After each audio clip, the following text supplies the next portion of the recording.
Soirées endiablées, chanson ultime des fiestas, mais pour Gilbert Montagné, fini la bamboche, il est condamné pour avoir plagié le refrain d'une autre chanson. Une fille de France, une petite fille à peine sortie de l'enfance. Un morceau de 1976 du chanteur italien Gianni Nazaro, aujourd'hui décédé. Montagné se défend, jamais il n'avait entendu ce titre. Après plus de 10 ans de bataille judiciaire, ça y est, l'artiste ne touchera plus un centime de droit d'auteur sur son tube. La Cour de cassation a reconnu que la contrefaçon portait sur le refrain, mais que le refrain, en réalité, constituait la totalité de la chanson, et donc c'est une contrefaçon totale. Ironie de l'histoire, le chanteur avait lui-même poursuivi en justice une chaîne de restauration. On va flancher Pour plagiat, il avait obtenu un dédommagement conséquent. Le plagiat dans la musique, c'est un peu un disque rayé, une histoire qui se répète. Officiellement, ceci est un succès de Michael Jackson.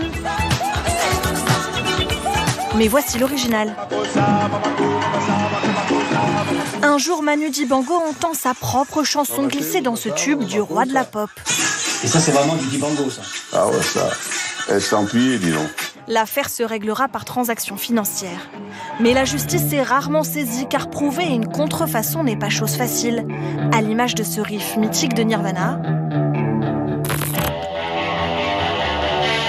qui ressemble étrangement à un morceau du groupe anglais Killing Joke.